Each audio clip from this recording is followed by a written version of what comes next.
Bon, les fois précédentes, on avait vu le tout début de Éthique 1. Alors, je résume, hein, non pas tant le contenu que la manière de procéder de Spinoza.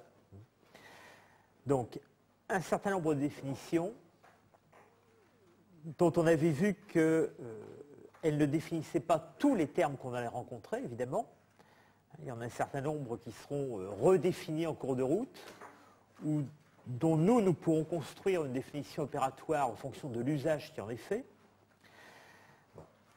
Des axiomes qui, pris ensemble, définissent ce qu'on peut appeler le principe d'intelligibilité intégrale du réel, que tout ce qui est peut être compris et a une cause. Ou pour le dire autrement, des axiomes qui résument d'une certaine façon le résultat général de l'histoire des sciences, c'est-à-dire ce que c'est le lecteur qui sait distinguer entre entendement et imagination avant de commencer à lire l'éthique. C'est ça que Spinoza exige, et c'est ça que les axiomes résument. Donc c'est ça que résument les axiomes et l'usage parfois un peu développé qui sera fait de ces axiomes. C'est ce qui amène quelquefois les commentateurs à essayer d'ajouter des axiomes supplémentaires ou des variations des différents axiomes pour rendre compte de l'usage qu'en fait Spinoza. Ensuite, 8 premières propositions qui concernent les substances sans préciser leur nombre d'attributs, mais dont on peut dire qu'elles ne fonctionnent qu'à condition de penser qu'elles sont des substances à au moins un attribut, ou envisagées sous la dimension d'un attribut. Ce qui ne veut pas dire qu'elles n'en ont un seul. On avait déjà vu ce problème la dernière fois. Comment Spinoza raisonne-t-il pour ces 8 premières propositions? Alors on peut constater que les 4 premières sont en quelque sorte des propositions instrumentales, une sorte d'échafaudage, et qu'elles ne présentent pas une déduction géométrique. C'est-à-dire qu'on pourrait s'attendre à ce que la proposition 2 soit la conséquence de la 1, à ce que la 3 soit la conséquence de la 2, et en fait ce n'est pas le cas. Chacune des 4 premières propositions se tire directement des axiomes. Autrement dit, dans les 4 premières propositions, il n'y a pas de déduction causale, il n'y a pas d'enchaînement. En fait, on pourrait dire que ce sont les 4 premières propositions en bloc qui développent les axiomes. Et en revanche, les propositions 5 à 8, elles, commencent véritablement la déduction géométrique, c'est-à-dire qu'elles se fondent sur ce qui a été démontré dans les 4 premières. Donc ces propositions 1 à 8, ou mieux 5 à 8, énoncent au fond les propres des substances. Quelles sont les caractéristiques qui concernent toute substance en tant que telle, à condition de lui reconnaître qu'elle a au moins un attribut.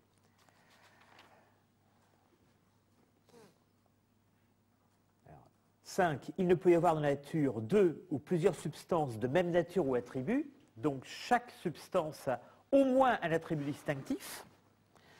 6. Une substance ne peut pas être produite par une autre substance. 7. Il appartient à la nature de la substance d'exister. Alors, c'est la proposition qui est la plus forte, en un sens, la proposition 7, puisque c'est elle qui va être utilisée principalement dans les différentes démonstrations à l'existence de Dieu. Et 8. Toute substance est nécessairement infinie. Bon. On avait vu les 2 scoïdes de proposition 8 qui commentent en fait le bloc 5-8. Donc, et maintenant, nous allons aborder le deuxième grand moment de ce raisonnement, c'est-à-dire celui qui va aboutir à la démonstration proprement dite de l'existence de Dieu.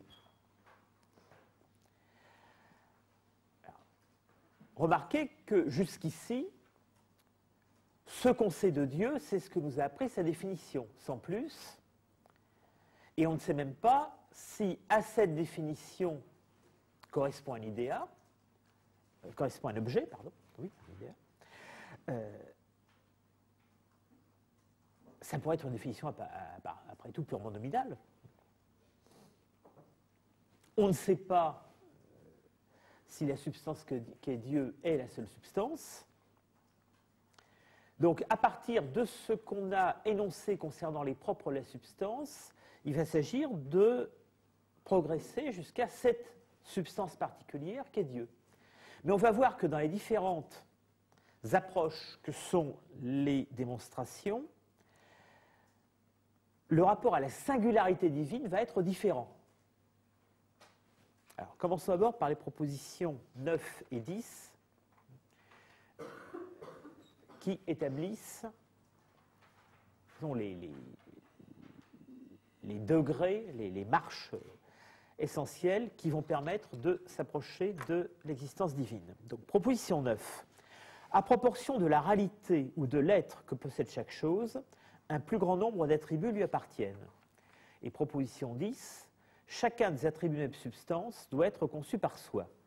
Alors, proposition 9, c'est la première où on voit intervenir le terme de realitas, qui n'a pas été défini. Qu'est-ce que c'est que cette réalité ou cet être que possède chaque chose? Deuxième chose à remarquer, cette proposition ne raisonne pas sur la substance comme les propositions précédentes, mais sur la chose. Donc apparemment, ce qui est énoncé dans cette proposition 9 est vrai à la fois de la substance et du mode. Et troisième remarque, c'est la première proposition, on en verra une autre sous peu, qui est énoncée sous forme de proportion.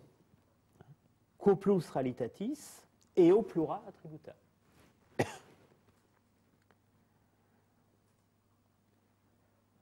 Et pendant qu'on y est, quatrième remarque, c'est la première qui fait intervenir l'idée de pluralité d'attributs. Mais ce qu'il faut noter, c'est que Spinoza ne nous dit pas il existe des substances qui ont plusieurs attributs. Il ne parle pas tout de suite en termes de pluralité spécifique des attributs de telle ou telle substance, il parle en termes de proportion des attributs des substances comparées entre elles. C'est-à-dire que maintenant qu'il va comparer des substances, qu'il va énoncer quelque chose concernant leur nombre d'attributs, il s'intéresse moins au fait qu'une substance a plusieurs attributs qu'au fait qu'elle en a plus ou moins qu'une autre substance. Et ce plus ou moins est apparemment corollaire du plus ou moins de réalité que possède cette substance. Et par ailleurs, ce qui est vrai ici de la substance est vrai aussi des modes. Pour autant d'affirmations nouvelles, on attendrait une démonstration très détaillée. Or, chose surprenante, la démonstration est extrêmement brève, extrêmement elliptique. Spinoza se borne à dire « cela est évident ». Cela est évident par définition 4. Alors, est-ce qu'on peut développer un peu cette évidence, si ça n'est pas une simple désinvolture de Spinoza? Pourquoi une proposition aussi importante et sur laquelle finalement va reposer toute une partie de ce qui va être démontré dans la suite? Pourquoi une proposition aussi évidente est-elle démontrée par simple référence à l'évidence?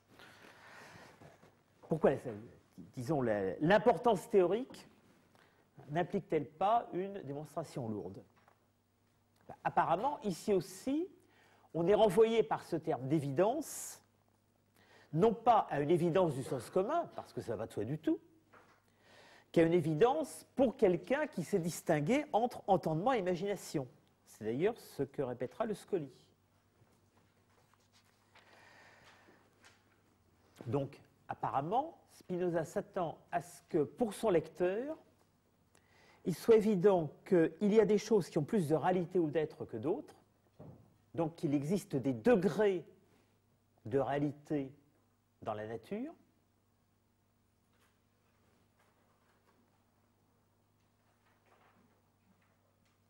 et qu'à ces degrés de réalité correspondent des différences de nombre d'attributs.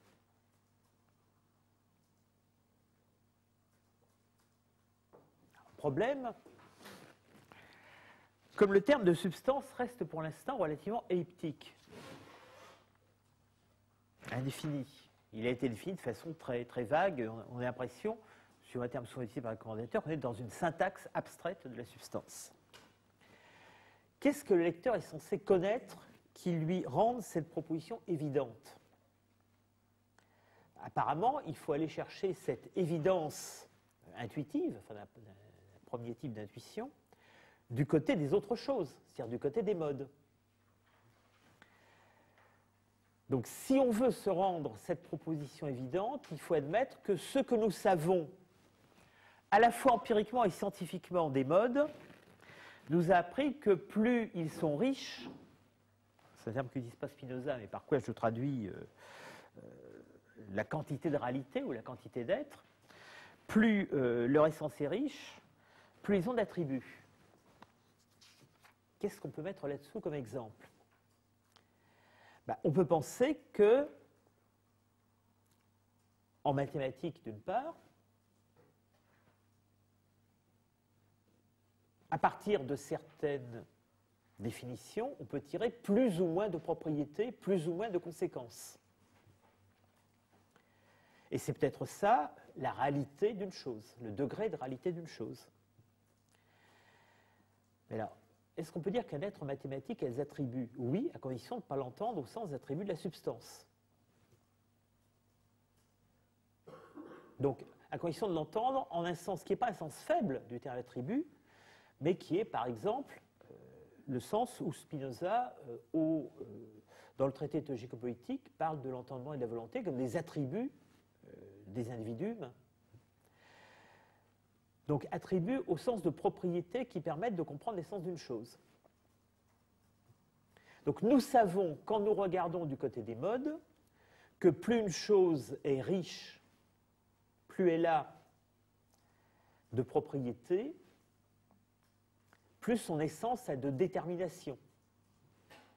Donc, ce qui rend évident la proposition 9, c'est simplement la généralisation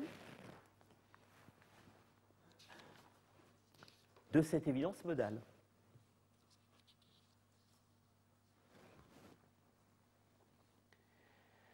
Proposition 10 maintenant. Chacun des attributs de même substance doit être conçu par soi. Alors, là aussi, la démonstration est très brève.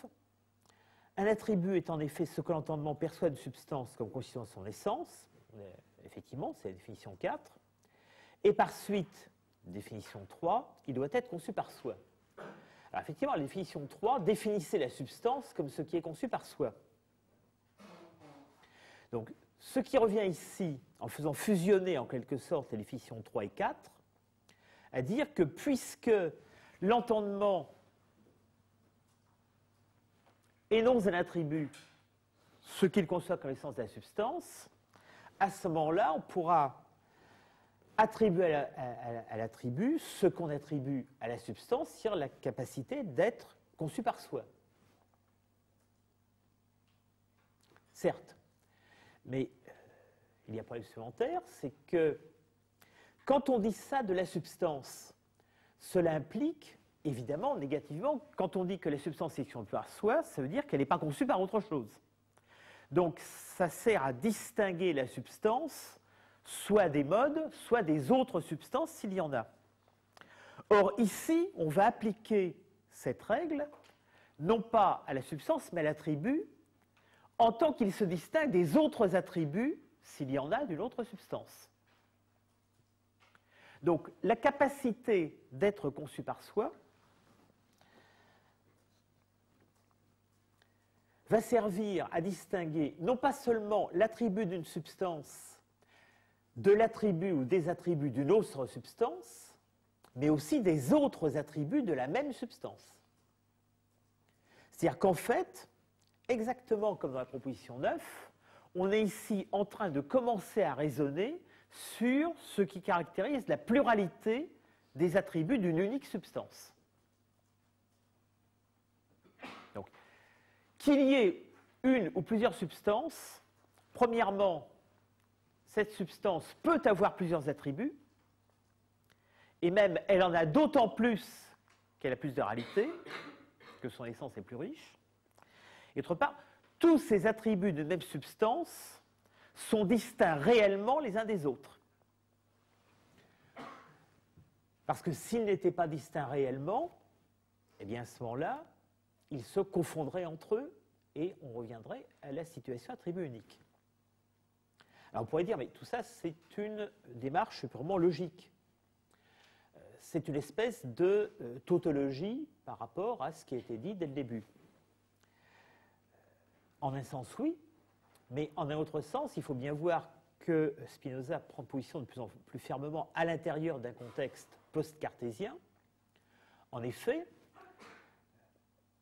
même si certaines de ces formules concernant les substances peuvent faire penser pour l'instant, tant qu'il n'a pas énoncé l'unicité de la substance, même certaines de ces formules peuvent faire penser au lexique cartésien de la substance, ici on est en train de s'en écarter, et de s'en écarter résolument.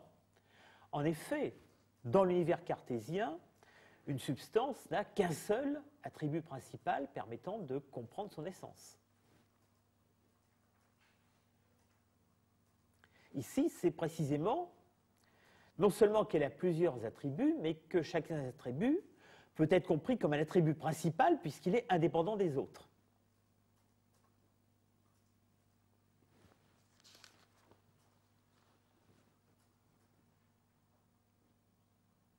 Donc, on est maintenant en train de basculer d'un raisonnement sur les substances à au moins un attribut à un raisonnement sur les substances à plusieurs attributs, ou plus précisément à un nombre d'attributs d'autant plus grand que sa réalité est plus grande, que leur réalité est plus grande. Et bien entendu, implicitement, un nombre d'attributs infini si la réalité de la substance est infinie. Alors, on va donc pouvoir maintenant passer à l'étape suivante, qui est celle de l'existence de Dieu, c'est-à-dire de l'existence, non pas d'une substance en général, mais, je cite la proposition 11, de Dieu, c'est-à-dire une substance constituée par une infinité d'attributs dont chacun exprime une essence éternelle et infinie. On va donc maintenant s'intéresser non plus à n'importe quelle sorte de substance, mais à cette substance particulière qui a été définie avant que ne commence la démonstration géométrique par la définition de Dieu.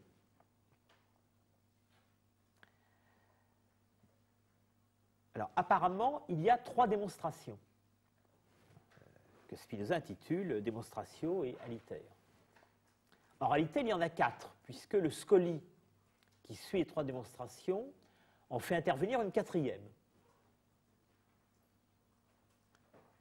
Alors, ces différentes démonstrations ne sont pas placées ici dans le désordre, elles nous font pénétrer de plus en plus à l'intérieur de l'essence divine.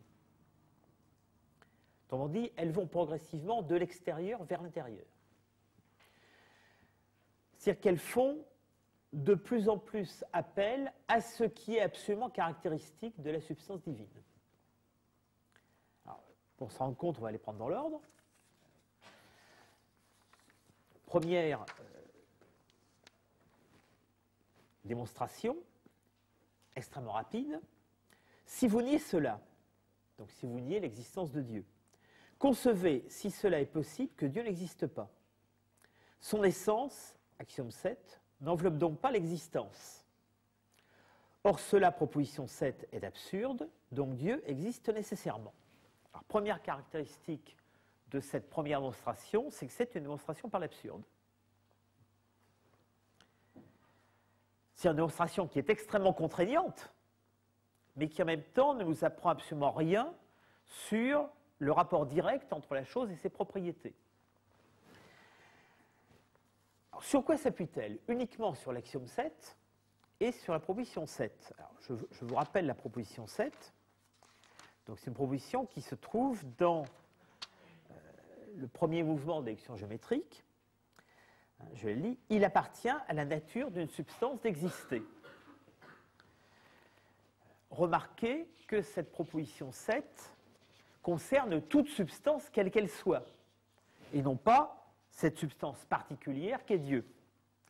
Alors, il est utile d'objecter qu'en fait, dans la suite, nous saurons qu'il n'y a qu'une seule substance, à savoir Dieu. Pour l'instant, dans ce cadre-là, on ne le sait pas encore. Donc, on est dans un univers où il est très possible qu'il y ait plusieurs substances. C'est ce qui apparaît pour un cartésien le plus probable. Et de façon remarquable, la première démonstration ne s'appuie absolument pas sur les caractéristiques particulières de la définition de Dieu, mais uniquement sur la proposition 7, c'est-à-dire sur les caractéristiques de toute substance en tant que telle.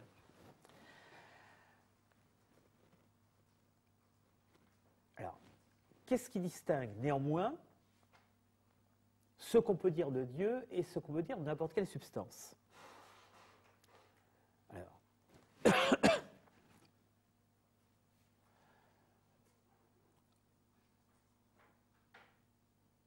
reprenons et l'axiome 7 et la proposition 7. L'axiome 7 sous la forme où il est établi ici, où il est établi dans, plutôt énoncé, avant la première proposition. Axiome 7, toute chose qui peut être conçue comme non existante, son essence n'enveloppe pas l'existence. Donc, on prend la démonstration. Si on veut concevoir que Dieu n'existe pas, ça veut dire que puisqu'il n'existe pas, par définition d'axiome 7, son essence n'enveloppe pas l'existence. Or, la proposition 7 a établi que pour toute substance, l'essence enveloppe l'existence, donc il y a une contradiction. Alors on peut se dire, mais ici, il n'y a strictement aucune référence à la spécificité divine. Au fond, chaque substance, quelle qu'elle soit, pourrait être démontrée par une telle proposition. Il faut admettre que oui. Il faut admettre que si on prend au pied de la lettre, en laissant pour l'instant de côté la définition de Dieu, cette démonstration établit la nécessité de l'existence de Dieu en tant que substance, et non pas en tant que substance constituée par l'infinité attribut, mais qu'en même temps, elle ne nous fait rien connaître du rapport interne entre l'essence divine et son existence. Autrement dit, on pourrait dire que certes, elle établit l'existence de Dieu, mais elle attribue à Dieu ce qu'on pourrait appeler une existence externe, une existence générale. Paradoxalement, elle n'attribue pas à Dieu une existence divine.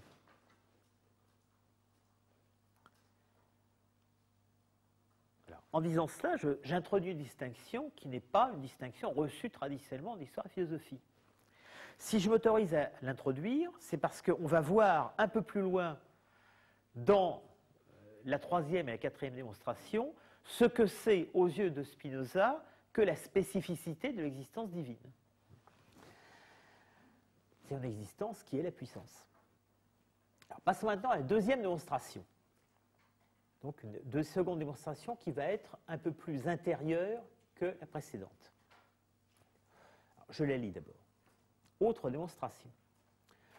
Pour toute chose, il doit y avoir une cause ou raison assignable pourquoi elle existe ou pourquoi elle n'existe pas. Alors, remarquez qu'on se retrouve tout d'un coup dans l'énoncé d'un nouvel axiome qui ne contredit pas les 7 axiomes qui avaient été énoncés avant le raisonnement démonstratif, mais qui les généralise d'une façon extrêmement forte. On est non seulement dans un monde de l'intelligibilité totale, mais surtout dans un monde de la causalité totale. Alors, on pourrait dire que des parties de cet axiome avaient été énoncées par certains des axiomes 1 à 7. Mais cette fois, tout ce qu'on peut dire concernant la causalité est ramassé ici en une seule formule. Et pour que cette formule ait une force d'évidence, pour qu'elle puisse fonctionner de façon axiomatique, il faut effectivement supposer chez le lecteur une sorte de nettoyage total de l'idée de contingence, ou de nettoyage total, de disparition totale de l'idée que des choses peuvent exister sans cause, et plus encore, qu'elles peuvent ne pas exister sans cause. La force de cette formule, c'est qu'elle met sur le même plan l'existence et la non-existence. Aussi bien l'existence que la non-existence requiert une cause pour avoir un sens. Et du coup, on voit bien que pour Spinoza, il y a une sorte de redéfinition progressive de l'idée d'existence. L'existence, ce n'est pas quelque chose simplement un petit plus qu'on ajoute à l'essence. Sans ça, on n'aurait pas besoin d'une cause pour la non-existence. L'existence ou la non-existence sont toutes les deux des propriétés causales. Donc, dans toute chose, il doit y avoir une cause ou raison assignable. Bon, ce qu'on a pu traduire comme ça, c'est pour toute chose, on peut assigner une cause ou raison, hein, causa seu ratio. C'est la causa seu ratio, plutôt, c'est la formule que Spinoza va utiliser 3 fois dans ce Scoli, éventuellement en inversant les termes. Causa seu ratio, ratio seu causa, pour c'est équivalent. Pourquoi elle existe ou pourquoi elle n'existe pas. Donc, je vais donner un certain nombre d'exemples maintenant. Par exemple, si un triangle existe, il doit y avoir une raison ou cause pourquoi il existe. S'il n'existe pas, il doit y avoir aussi une raison ou cause qui empêche qu'il n'existe ou ôte son existence. Remarquez que Spinoza donne ce double exemple comme allant de soi, comme si les deux parties étaient équivalentes. Et effectivement, pour lui, elles sont équivalentes. Mais après tout, pour le sens commun, ça n'est pas équivalent du tout. Pour le sens commun, si à l'intérieur d'une figure géométrique, je suis amené à tracer un triangle, on voit bien la cause pour laquelle ce triangle existe. Si pour vous donner une démonstration, par exemple, concernant une tangente, je relie 2 points de cette tangente au centre du cercle, je vois bien quelles sont les raisons à l'intérieur de la démonstration qui m'ont fait tracer ce qui est en fait un triangle. Si maintenant ce triangle n'existait pas spontanément, on a l'impression qu'il n'y a pas besoin d'une cause particulière pour laquelle ce triangle n'existe pas. C'est-à-dire qu'on a l'impression qu'il y a, pour une chose comme un triangle, c'est un être de raison contingent, quelque chose de plus dans l'existence que dans la non-existence. Ce que Spinoza est en train de dire ici, c'est que du point de vue de la causalité, non. Dans les deux cas, il faut une cause. Aussi bien l'existence que la non-existence du triangle relèvent de l'univers de la causalité. Bon. Maintenant, comment caractériser cette cause? Alors, cette raison ou cause, enfin, ratio si c'est ou causa, d'ailleurs, doit être contenue ou bien dans la nature de la chose, ou bien hors d'elle.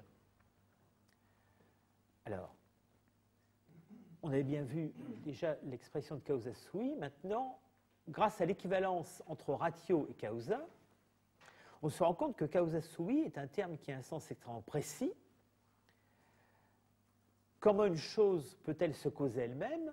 Elle se cause elle-même tout simplement si elle a en elle-même la raison de son existence et de son intelligibilité.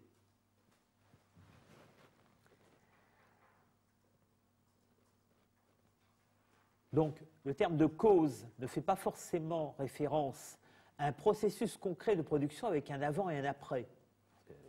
Dans un tel cadre, le terme causa sui est un non-sens. Il fait référence d'abord à un processus d'intelligibilité où la cause, c'est ce qui explique la structure et les effets d'une chose. Donc la nature de la chose peut très bien expliquer sa structure et ses effets. Et dans ce cas, il n'y a pas de contradiction à dire que la chose est cause d'elle-même.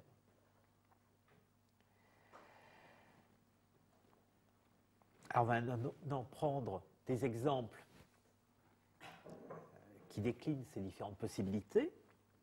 Alors, premier exemple, la raison par exemple pour laquelle un cercle carré n'existe pas, sa nature même l'indique, attendu qu'elle enveloppe une contradiction. Donc, premier exemple, alors vous remarquez que comme pour le cas des triangles, on raisonne sur des êtres de raison, et plus exactement sur cette forme particulière d'êtres de raison que sont les figures géométriques. On avait vu dans le trait de l'entendement que, bien que les êtres de raison ne soient pas des choses au sens strict, on peut néanmoins éprouver sur eux, au fond, les méthodes de la déduction avant de les transposer dans l'univers des choses réelles, au sens fort du terme. Donc c'est exactement ce que fait ici Spinoza. Donc, dans le cas d'un cercle carré, la simple nature du cercle carré, à savoir avoir la définition du cercle et avoir en même temps la définition du carré, est une nature contradictoire. Donc, sa nature même est une raison, c'est-à-dire une cause, pour qu'il n'existe pas. On voit bien là en quoi la non-existence du cercle carré n'est pas un hasard, n'est pas une contingence, elle est due à une raison nécessaire. Et cette raison nécessaire n'est pas externe à lui-même, elle est interne à sa définition. La définition du cercle carré est une définition contradictoire, cela suffit à expliquer qu'il n'existe pas. Donc, premier cas, la cause de l'inexistence est dans la nature. Deuxième cas, pourquoi une substance, alors cette fois on quitte les êtres de raison pour aller du côté des choses qu'on commence à connaître, c'est-à-dire qui ont été analysées dans les 8 premières propositions. Là, pourquoi une substance au contraire existe? Cela suit aussi de sa seule nature, parce qu'elle enveloppe l'existence nécessaire. Proposition 7. Donc vous remarquez que cette fois, comme dans la première démonstration, la proposition 7, il appartient à la nature des sciences d'exister, est utilisée dans la deuxième démonstration, mais pas du tout avec le même statut. Elle n'est pas utilisée comme preuve, simplement, comme preuve contraignante dans un raisonnement par l'absurde. Elle est utilisée à titre d'exemple, à titre d'élément constitutif dans une démonstration plus complexe. Donc, ici, la proposition 7, qui concerne les substances en général, n'est plus considérée comme simplement suffisante pour établir, en quelque sorte a fortiori, l'existence de Dieu.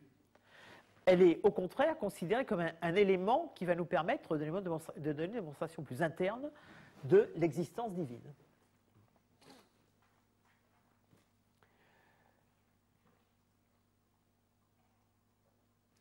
Donc, premier cas, le cercle carré, dans sa nature, il y a la raison de sa non-existence. Deuxième cas, la substance, dans sa nature, il y a la raison de son existence.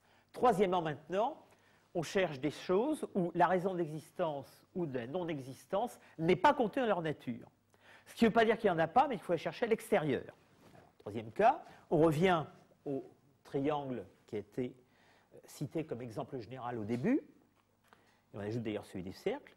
Il en est autrement de la raison qui fait qu'un cercle ou un triangle existe ou qu'il n'existe pas. Donc on réaffirme ce qu'on avait dit au début de Scully, mais on ajoute. Elle ne suit pas de leur nature.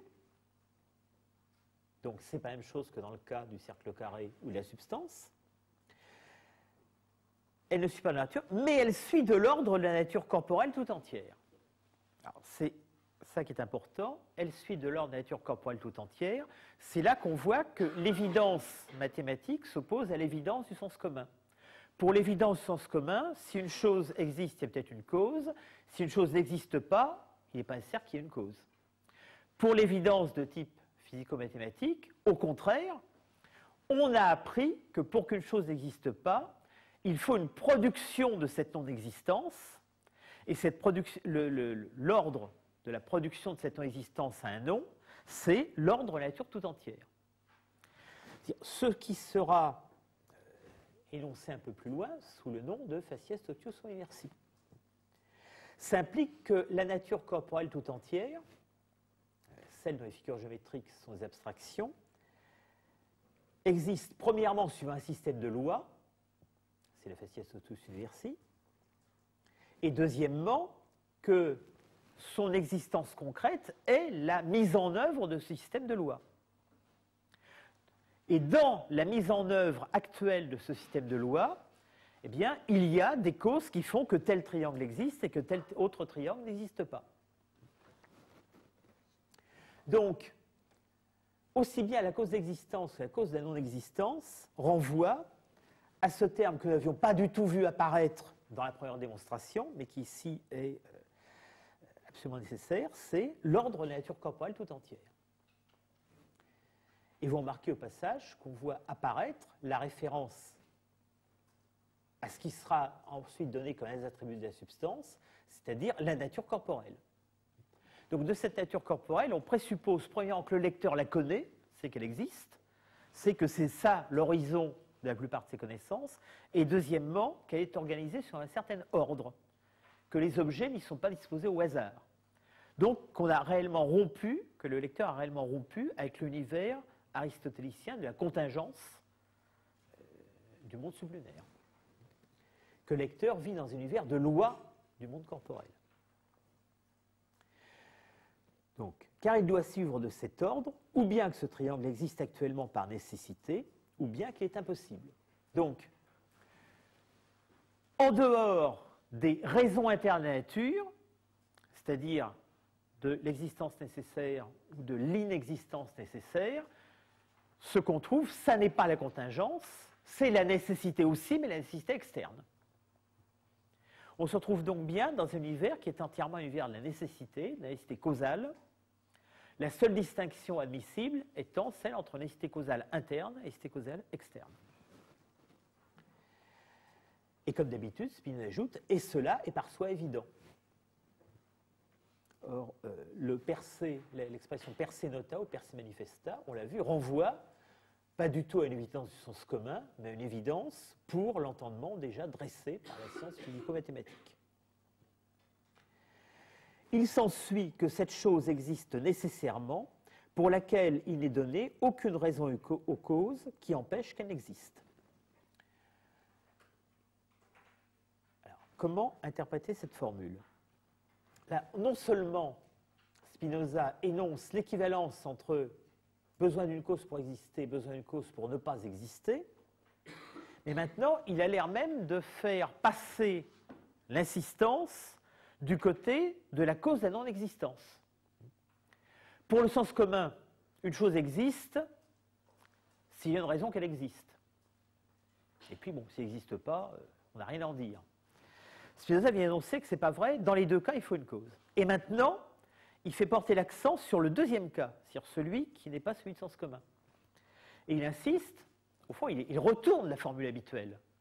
Il retourne la conception usuelle de la causalité, puisqu'il est en train de dire, ou bien on peut repérer une cause de la non-existence, et alors la chose n'existe pas, ou bien il n'y a pas de cause de la non-existence, et alors la chose existe.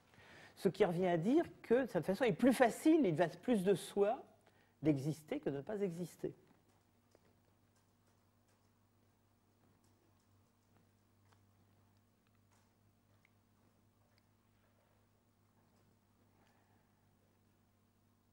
Si donc aucune raison ou cause ne peut être donnée qui empêche que Dieu existe ou de son existence, on ne pourra du tout éviter de conclure qu'il existe nécessairement. Alors maintenant, la question est de savoir, est-ce qu'il peut exister une cause qui empêche Dieu d'exister? C'est-à-dire d'une certaine façon, la charge de la preuve est renvoyée à celui qui voudrait montrer l'inexistence de Dieu.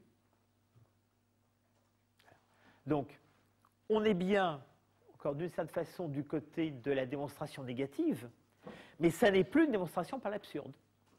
C'est une démonstration par l'impossibilité des causes de la non-existence, et non pas par le caractère contradictoire du fait de la non-existence. Alors, comment une cause de la non-existence de Dieu pourrait être donnée? On va reprendre les différents cas qui ont été cités tout à l'heure. Pour qu'une telle raison ou cause puisse être donnée, elle devrait être contenue ou bien dans la nature même de Dieu, donc c'est le cas du cercle carré, ou bien en dehors de cette nature, c'est-à-dire dans une autre substance nature autre. En dehors de cette nature, c'est le cas qu'on a vu pour les triangles et les cercles.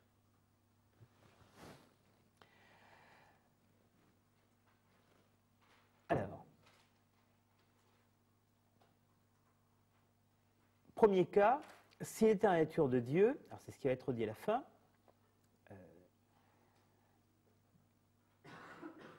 à ce moment-là, elle envelopperait une contradiction, donc vraiment comme le cercle carré. Or, il est absurde d'affirmer cela d'un être absolument infini, soit non parfait. Il ne peut pas, l'idée de perfection exclut l'idée de non-contradiction. Donc, ici, on fait intervenir une partie de la définition qu'on a donnée de Dieu, à savoir l'idée d'absolument infini. Remarquez qu'on ne fait pas intervenir l'idée qu'il est constitué d'une infinité d'attributs. Deuxième cas maintenant.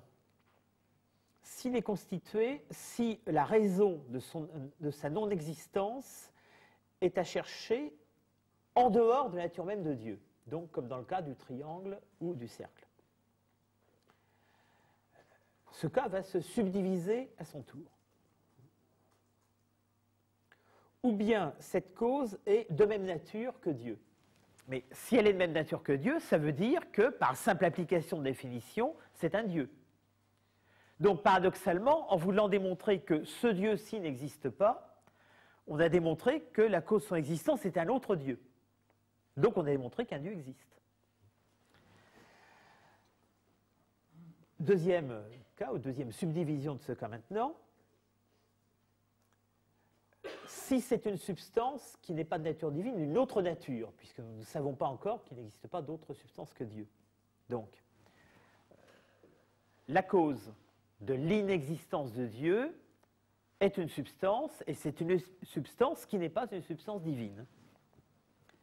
Mais on a établi dans la proposition 2 que deux substances qui ne sont pas de même nature n'ont rien de commun entre elles, donc ne peuvent pas influer l'une sur l'autre. Si elles ne peuvent pas influer l'une sur l'autre, à ce moment-là, une substance qui n'est pas de même nature que Dieu ne peut avoir aucun effet sur Dieu, et donc elle ne peut pas l'empêcher d'exister. Puis donc, je cite, « Puis donc que la raison cause qui, autre l'existence divine, ne peut être donnée en dehors de la nature de Dieu, elle devra nécessairement, etc. etc. » Donc, dans aucun des cas supposés, on ne peut établir l'existence d'une cause qui empêcherait Dieu d'exister. Donc Dieu existe. Alors, il faut s'arrêter un instant sur le statut un peu étrange de cette deuxième démonstration d'existence de Dieu. Qu'est-ce qu'elle implique?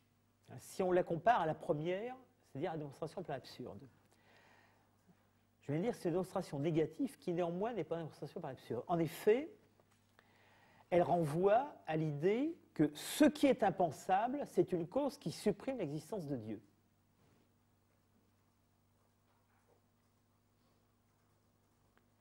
Il faut bien voir que cette démonstration ne tient que si nous commençons à abandonner l'idée commune d'existence, qui est simplement le fait pur et simple d'exister ou pas, et si nous commençons à comprendre l'existence comme quelque chose de l'ordre de la puissance.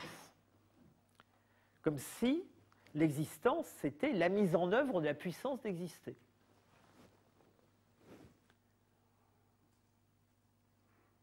C'est cette notion de puissance qui va maintenant venir au premier plan à l'intérieur de la troisième et la quatrième démonstration. C'est-à-dire la troisième est celle qui sera en scolie. C'est-à-dire que peu à peu, nous nous rapprochons de l'essence de Dieu, en ce sens que l'essence de Dieu n'est identique avec son existence qu'en tant que toutes les deux sont identiques avec sa puissance. Autrement dit, nous nous rapprochons de l'idée que l'être de Dieu, c'est l'être de la puissance. Donc, troisième démonstration maintenant. Attention, en fonction de la démonstration, de la traduction que vous utilisez, si vous utilisez la traduction des Pléiades, il y a un contresens qui interdit de comprendre la démonstration. Posse non existere impotentia est. Pouvoir ne pas exister, c'est une impuissance. Si je me souviens bien, la Pléiade traduit quelque chose comme ne pas pouvoir exister. C'est pas ça qu'il veut dire. C'est ne pas pouvoir exister, ça implique pas exister du tout. Pouvoir ne pas exister, ça implique que quelque chose existe, mais existe de façon contingente. Alors, pouvoir ne pas exister, c'est impuissance. Et au contraire, pouvoir exister, c'est puissance. Donc, ici, tout d'un coup, l'existence est conçue non pas simplement comme fait, mais sous la dimension de la puissance qui sert de substrat à ce fait. Et comme toujours, quand Spinoza fait que nous attendons à une démonstration un peu lourde, il ajoute « ut per se notum », comme c'est bien connu. Donc on est de nouveau dans la catégorie des per se nota, des choses qui vont de soi. Et encore une fois, chose qui n'est pas du tout évidente pour le sens commun. Donc une nouvelle fois, on est renvoyé à une sorte de sens commun intermédiaire qui est probablement l'horizon physico-mathématique. C'est-à-dire qu'on admet comme allant de soi, comme étant connu de soi une fois qu'on commence à connaître les lois du monde réel, que pouvoir exister, c'est de la puissance. Alors, qu'est-ce qu'il faut entendre par puissance ici? Ben, si on se reporte aux différentes démonstrations au squelette qui précédaient, il est clair que la puissance, c'est la puissance de produire des effets.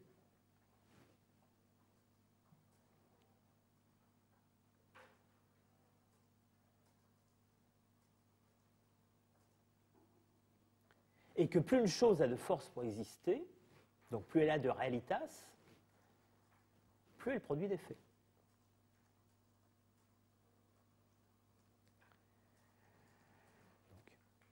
Suite de démonstration, appuyée sur cette définition de la puissance de la puissance, si donc ce qui existe à l'instant actuel nécessairement, ce sont seulement des êtres finis seront plus puissants qu'un être absolument infini. Or cela, et de nouveau ut personentum, comme il est connu de soi, est absurde. Donc, ou bien rien n'existe, ou bien un être absolument infini existe aussi nécessairement. Or, nous existons ou bien en nous-mêmes, ou bien en une autre chose qui existe nécessairement. Donc, un être absolument infini, c'est-à-dire Dieu, existe nécessairement. Et dans le Scoli qui suit, Spinoza qualifie cette démonstration de démonstration d'existence de Dieu a posteriori. Alors, des démonstrations d'existence de Dieu a posteriori, nous en connaissons effectivement un certain nombre de traditions philosophiques. Il faut bien voir en quoi cette démonstration-là se distingue de la traditionnelle démonstration a posteriori de l'existence de Dieu. En général, une démonstration a posteriori de l'existence de Dieu fait référence à l'existence du monde ou des objets du monde et leur cherche une cause. Et plus encore, une cause qui peut être une cause de leur création. Remarquez qu'ici, pour une fois, Spinoza, qui jusqu'ici a beaucoup raisonné en termes de cause, n'introduit pas en tant que telle l'idée de cause, justement. Il introduit bien plutôt l'idée de comparaison entre des puissances. C'est-à-dire que chez lui, la démonstration a posteriori ne renvoie pas à un rapport de causalité entre les choses et Dieu, mais à une différence de puissance entre les choses et Dieu.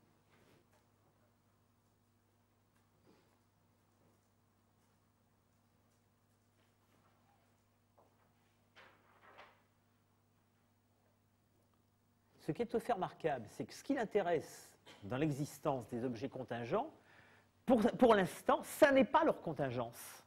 C'est au contraire leur nécessité. Et la question est, d'où vient cette nécessité qui les affecte? La démonstration ne dit pas si tout ce qui existe à l'instant était des êtres finis, alors il faut un être infini pour en rendre compte.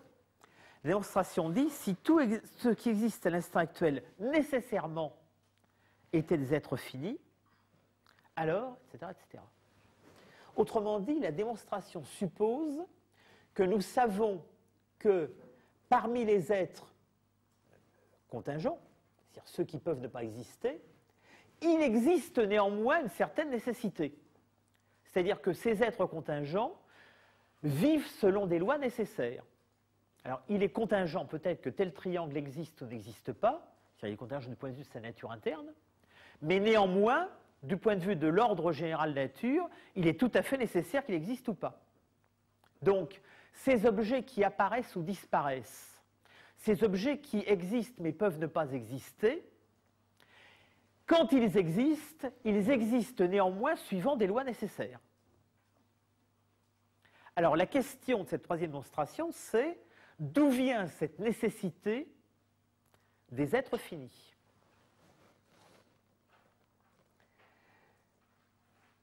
S'il existait seulement des êtres finis et pas d'êtres absolument infinis, alors à ce moment-là, les êtres finis disposeraient d'une nécessité dont l'être absolument infini ne disposerait pas puisqu'il n'existerait pas. Ils auraient donc plus de puissance qu'un être absolument infini. Ce qui est absurde. Donc, ou bien rien n'existe, ou bien un être absolument infini existe aussi nécessairement. Alors, il faut bien voir que si on peut faire de contresens à cette démonstration, il faut reconstituer le raisonnement ici, ou bien rien n'existe, ce qui veut dire que rien n'existe nécessairement, puisque nous constatons que si quelque chose existe, alors il existe suivant des lois nécessaires. Or, nous constatons que des choses existent, puisqu'elles existent sur des lois nécessaires, et puisqu'elles existent sur des lois nécessaires, il faut qu'un être absolument infini existe nécessairement pour rendre compte de cette nécessité.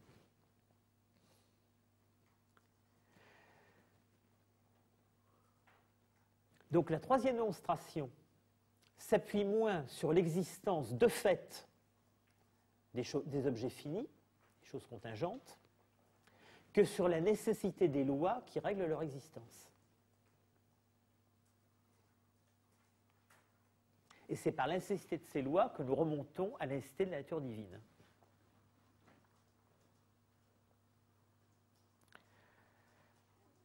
Donc, le degré supplémentaire que nous franchissons avec cette troisième démonstration, c'est d'établir une corrélation entre puissance divine et nécessité divine.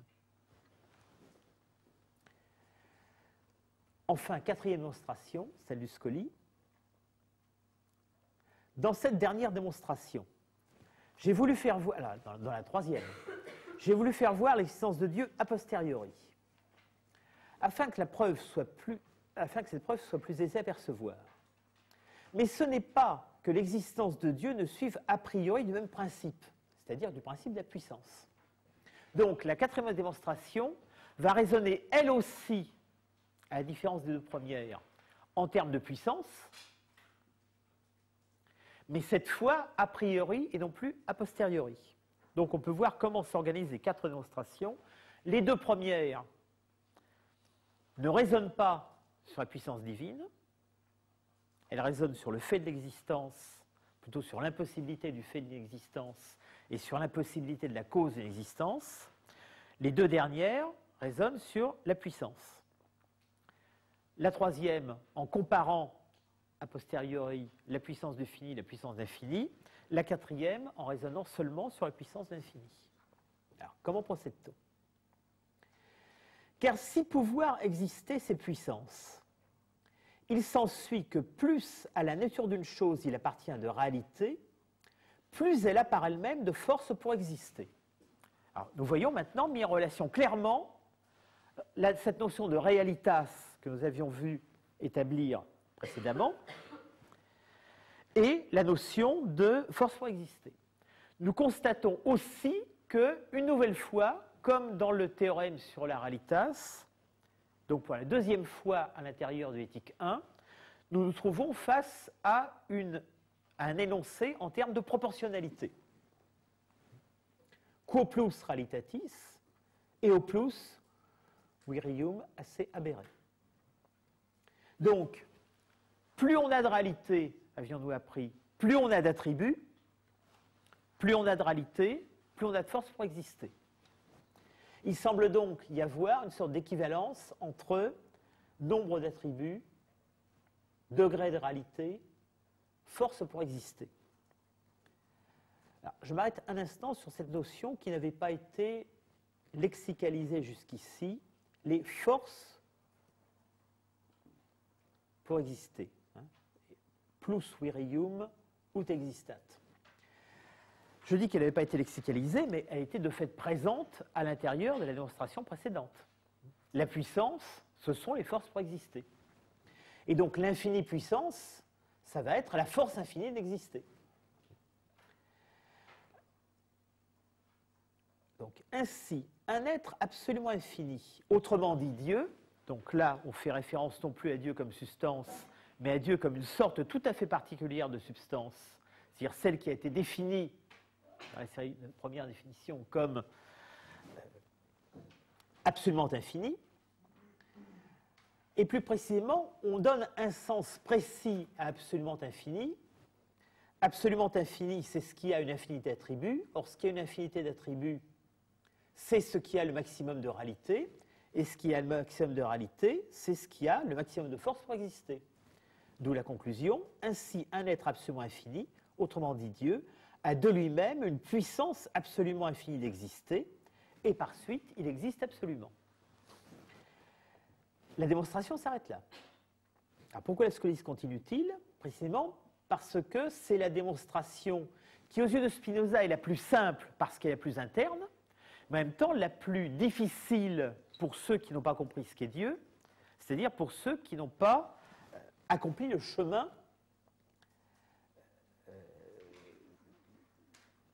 de l'horizon qu'on avait essayé de définir précédemment. Donc, maintenant, il va faire un pas en retrait pour expliquer la difficulté de la démonstration. Peut-être cependant, beaucoup de lecteurs ne verront-ils pas aisément l'évidence de cette démonstration?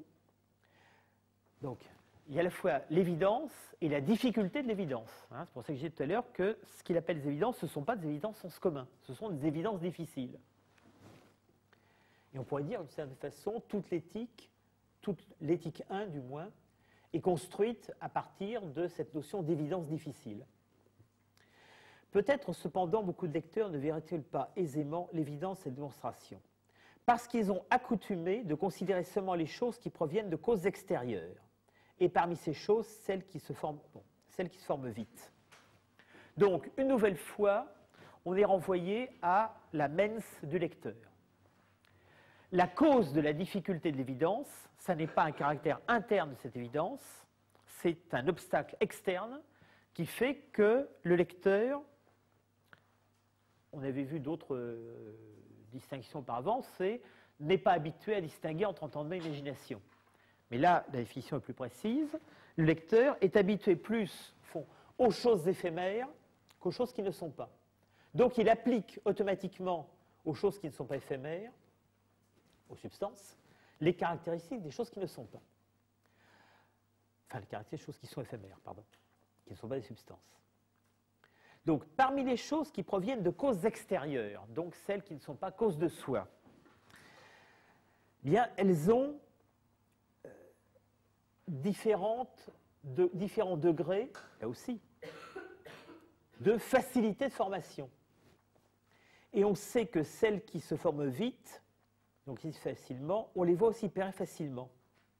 Tandis que celles qui conçoivent comme plus riches en possession, ils les jugent plus difficiles à faire, c'est-à-dire qu'ils ne croient pas qu'elles les existent aussi facilement. Autrement dit, dans le monde des choses contingentes, il n'y a pas de synonymie entre richesse et permanence. Au contraire, ce qui a une essence plus riche, donc ce qui semble avoir, à nos yeux, plus de réalité, c'est une chose qui est plus difficile à faire. Eh bien, c'est un préjugé qui nous empêche de comprendre ce qui caractérise les substances. Pour les libérer de ces préjugés, cependant, je n'ai pas besoin de montrer ici en quelle mesure est vrai ce dicton « ce qui se fait vite périt de même ». Ni même si, eu égard à la nature totale, toutes choses sont également faciles ou non. Donc, on pourrait envisager deux démonstrations que Spinoza ne fait pas. Pourquoi? Parce que ce serait des démonstrations qui impliqueraient un raisonnement sur les questions de la nature et qui ne veut pas utiliser ici. Ce raisonnement sur les questions de nature remettrait en cause le degré de généralité de l'axiome de son objecteur. Il ne le fait pas parce que, au fond, il ne veut pas rentrer dans quelque chose qui concerne la nature naturelle.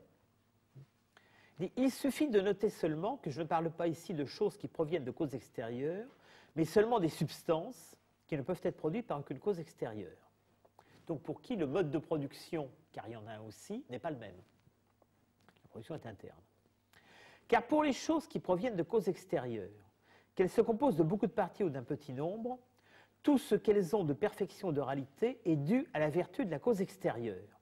Autrement dit, on peut bien, pour les choses finies, les choses contingentes, les choses qui ne sont pas cause de soi, on peut bien parler aussi de degré de perfection, de degré de réalité, c'est pas réservé aux substances, mais dans ce cas-là, le degré de réalité provient de la cause externe.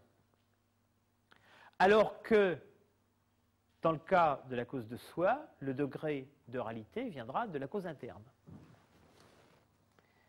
Et ainsi, leur existence provient de la seule perfection de cette cause et non de la leur.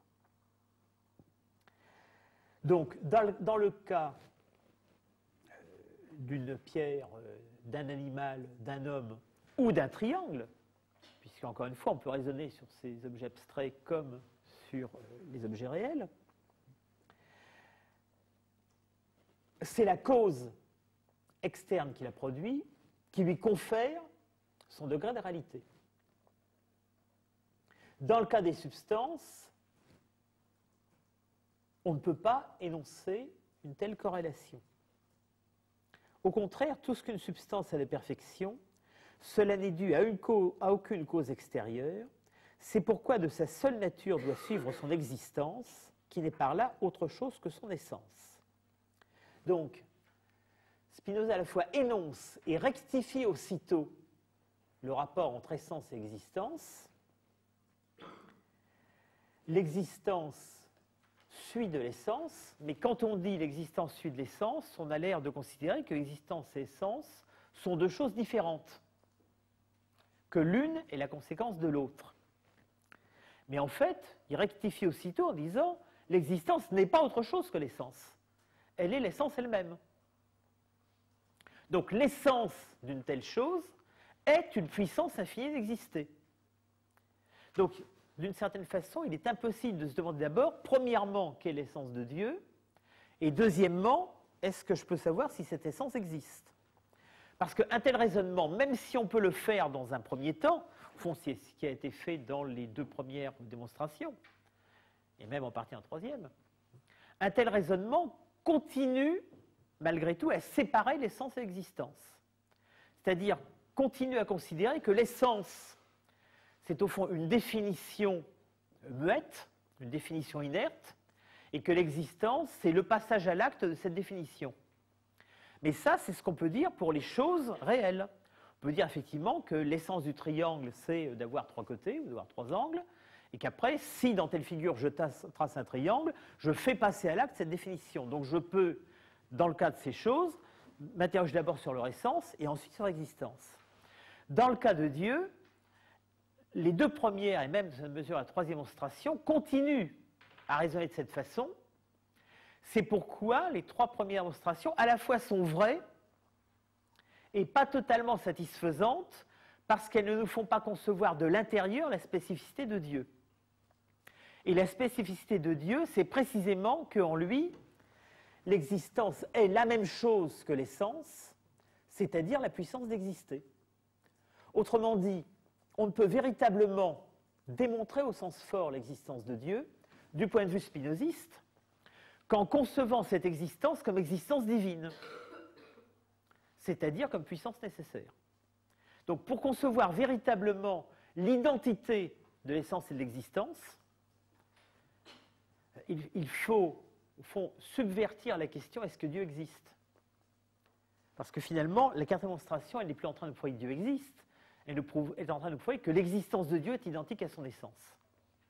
C'est-à-dire quand la quatrième démonstration reformule la question en des termes proprement spinozistes. Et nous fait comprendre que la première question, est-ce que Dieu existe, n'était pas une question véritablement spinoziste. C'était une question qui ne pouvait être posée que par quelqu'un qui séparait encore essence et existence de Dieu. C'est-à-dire qui ne comprenait pas l'existence de Dieu comme l'existence divine. C'est pour ça que je me suis autorisé à trouver cette expression tout à l'heure. Quelqu'un qui comprend l'existence de Dieu comme un effet supplémentaire qu'on ajoute à son essence peut peut-être démontrer l'existence de Dieu, mais ne peut pas démontrer en quoi cette existence de Dieu est divine. Et pour comprendre en quoi l'existence de Dieu est divine, il fallait introduire ce concept supplémentaire qui est le concept de puissance. Donc ce n'est pas simplement que l'essence de Dieu est sa puissance et son existence, c'est que seule la notion de puissance permet de comprendre l'unité entre essence et existence divine. Et c'est au fond ce qui établit cette quatrième démonstration. Donc si je fais le bilan des 4 démonstrations successives de la proposition 11, non seulement j'ai établi l'existence de Dieu, mais j'ai commencé à comprendre en quoi consistait l'existence de Dieu. J'ai commencé à comprendre que son existence, c'était une infinie puissance.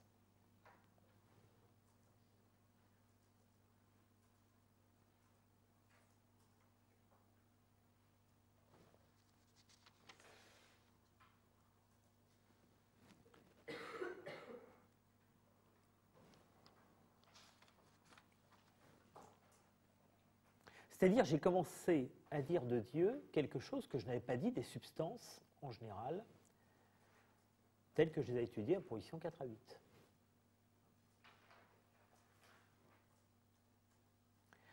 Bon, alors maintenant, on va pouvoir commencer un nouveau mode de raisonnement un moment qui va établir l'identité, alors non plus en Dieu, entre essence et existence, mais l'identité entre Dieu et la nature.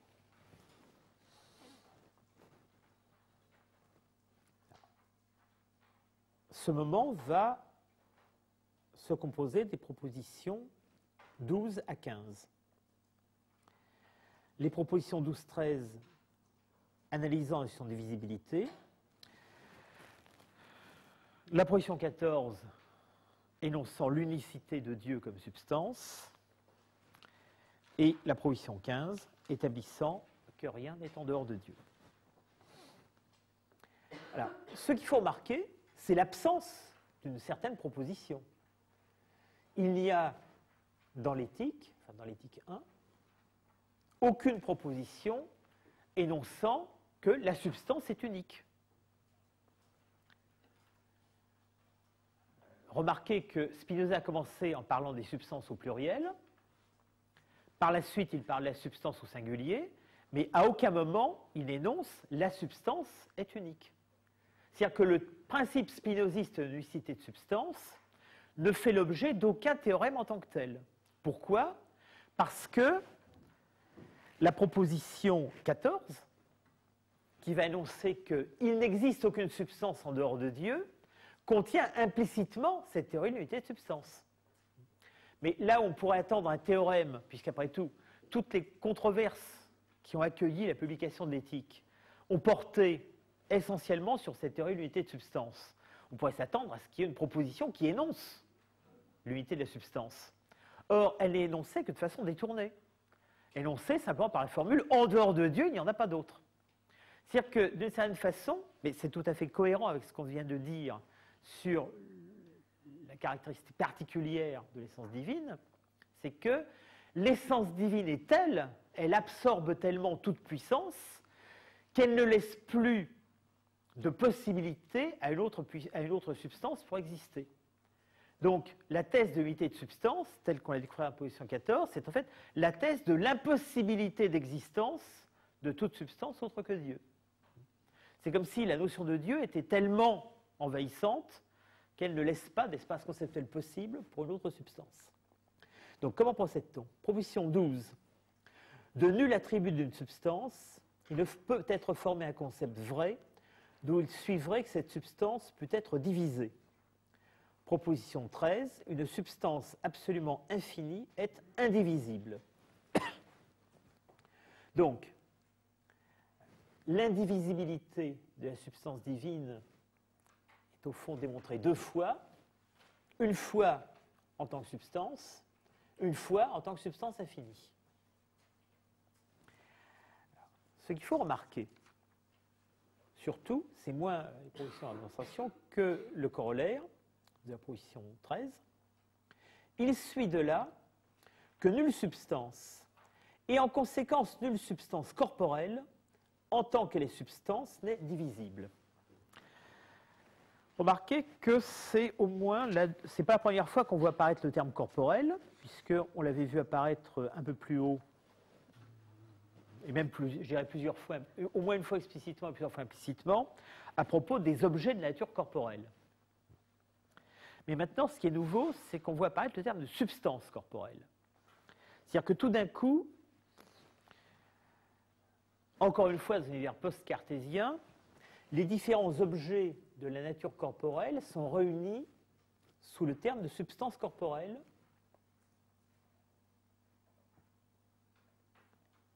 Et on est renvoyé au problème cartésien usuel, combien y a-t-il de substances corporelles? Est-ce que, alors vous savez que ce n'est pas très clair chez Descartes et que ça produit un certain nombre de discussions après lui, est-ce que la substance corporelle, c'est l'ensemble des corps étendus, auquel cas il n'y en a qu'une, ou est-ce que chaque corps constitue une substance corporelle?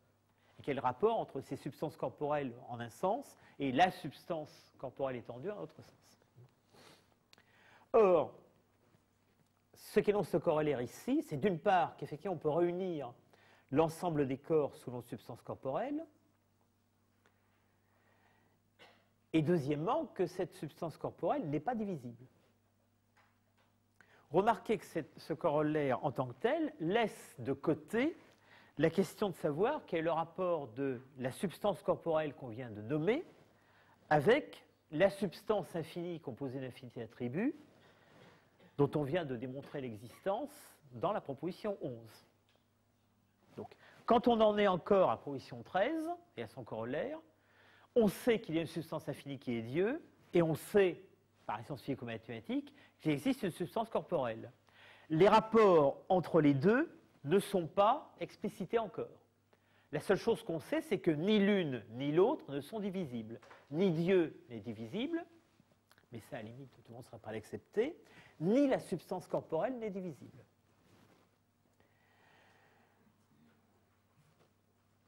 Scully, qu'une substance est indivisible, cela se connaît encore plus simplement par cela seul que la nature d'une substance ne peut être conçue autrement que comme infinie, et que par partie de substance, il ne peut rien entendre sinon une substance finie, ce qui implique contradiction manifeste. Autrement dit, le Scully insiste sur le fait que n'importe quelle substance, et pas seulement la substance divine, est indivisible. N'importe quelle substance en tant que substance.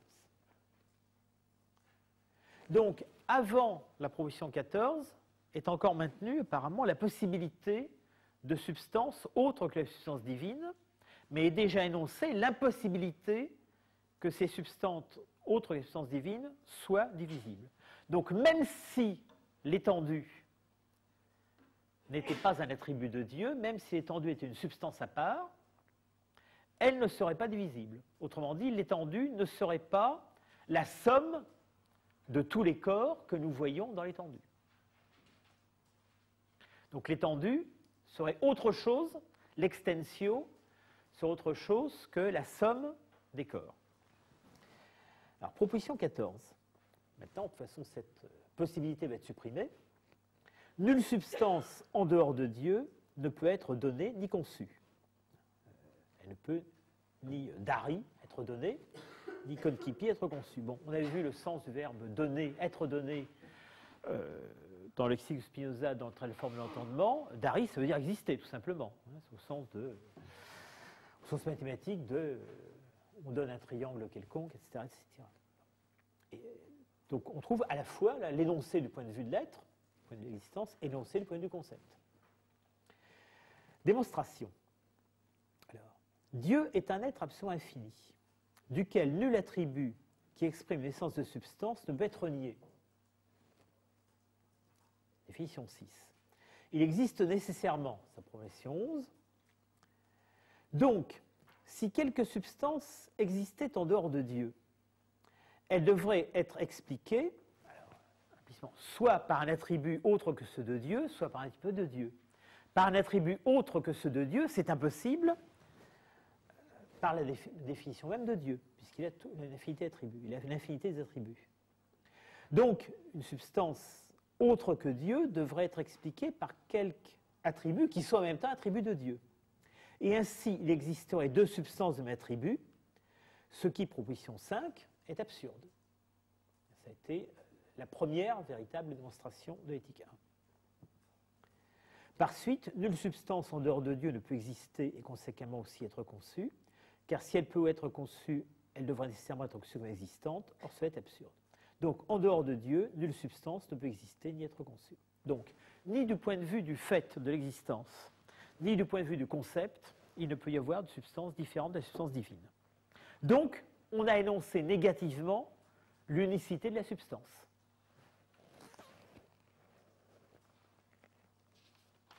Alors, corollaire 1, Dieu est unique. Corollaire 2, nettement plus intéressant, parce que quand on dit que Dieu est unique, on ne dit pas quelque chose qui doive heurter les théologiens traditionnels.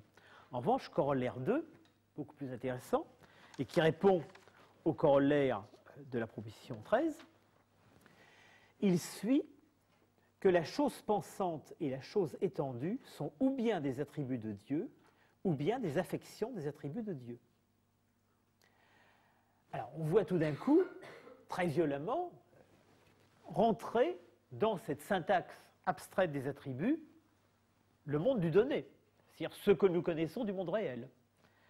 L'ensemble des corps qui a déjà été subsumé sous le nom de substance corporelle dans le corollaire précédent et qui maintenant apparaît sous le terme de chose étendue, et d'autre part, une rem cogitantem, dont on ne nous dit pas ce que c'est. Alors un cartésien peut penser que la res cogitans, c'est moi, hein, que chaque individu pour lui-même qui dit cogito est une res cogitans, mais remarquez que Spinoza ne le dit pas du tout. Donc la res cogitans, c'est peut-être aussi l'attribut pensée, c'est-à-dire une pensée irréductible à chaque conscience individuelle. Cette possibilité est laissée entre parenthèses. Donc tout ce que nous connaissons, la pensée,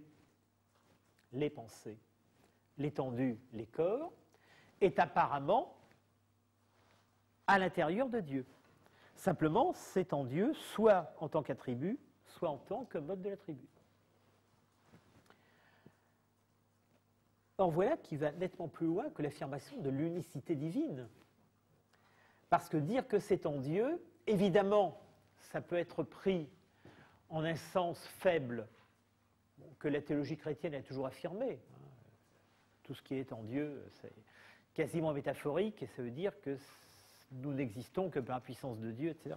Mais ça peut être pris aussi en sens fort, et le caractère démonstratif de la proposition 14 exige qu'on le prenne au sens fort et non pas au sens faible.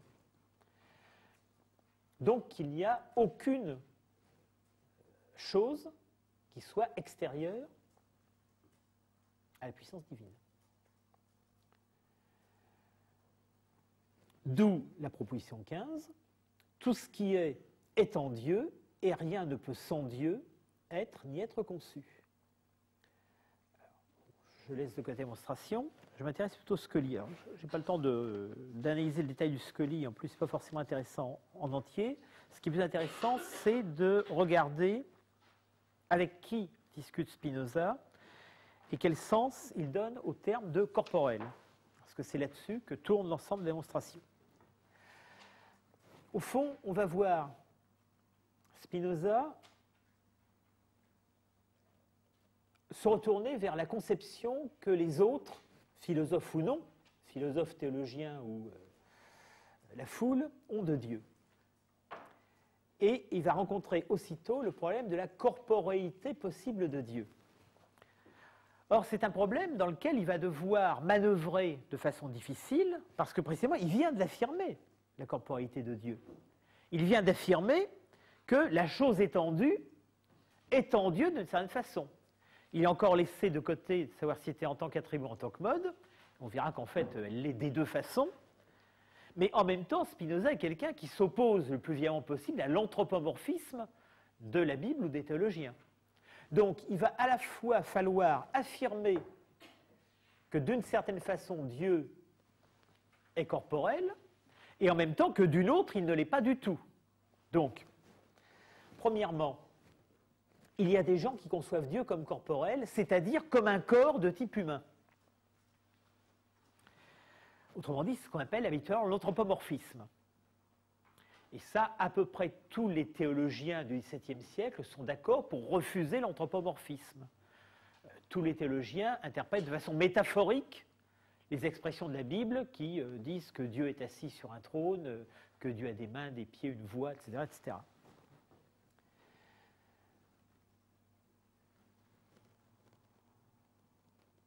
Donc, on refusera que Dieu soit corporel dans ce sens. Mais il faut aller plus loin, il faut aussi refuser que Dieu est une âme dans laquelle il y a les effets, dirait un cartésien, ou les conséquences, ou les corollaires de ce qui se passe dans le corps humain, c'est-à-dire des passions. Donc tout ce qui laisse entendre que Dieu se réjouit, ou se repent, ou se met en colère, ça renvoie d'une certaine façon aussi à la corporalité de Dieu. Donc, première thèse, il faut refuser l'anthropomorphisme qui assigne à Dieu un corps de type humain. Mais il y a au XVIIe siècle une autre façon de concevoir Dieu comme corporel. C'est celle qu'on trouve dans la philosophie de Hobbes. En effet, Hobbes énonce que si Dieu existe, il est un corps. Pourquoi ? Parce que nous ne pouvons connaître que des corps, il n'y a de substance que corporelle, tout ce qui n'est pas substance et donc qui n'est pas corps n'existe pas, est un fantôme. Donc si Dieu n'est pas un fantôme, Dieu est corporel. Et Hobbes, d'ailleurs, va chercher chez les stoïciens, chez Tertullien, des preuves qu'il n'est pas le seul à avoir eu cette idée. Alors, remarquez que la conception hobbesienne d'un Dieu corporel n'est pas du tout la même que la conception anthropomorphique. Hobbes ne prétend pas que Dieu a un corps de type humain. Il pense à un corps extrêmement fluide. Ce qu'il prétend, c'est que les seules choses sur lesquelles puisse s'exercer notre savoir, ce sont des corps. Autrement dit, ce n'est pas par assimilation mythologique qu'il prétend que Dieu est corporel, c'est par exigence d'application des lois scientifiques, les mêmes dont se réclame Spinoza, on l'a vu.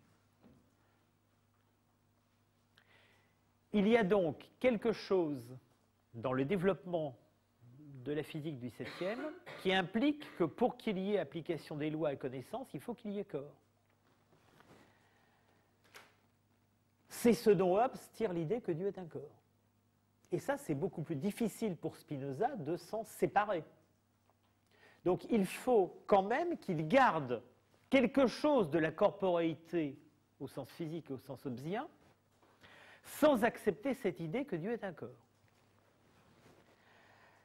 Autrement dit, il va devoir se tourner maintenant vers un deuxième type d'adversaire, c'est-à-dire ceux qui disent que Dieu n'a rien de corporel du tout.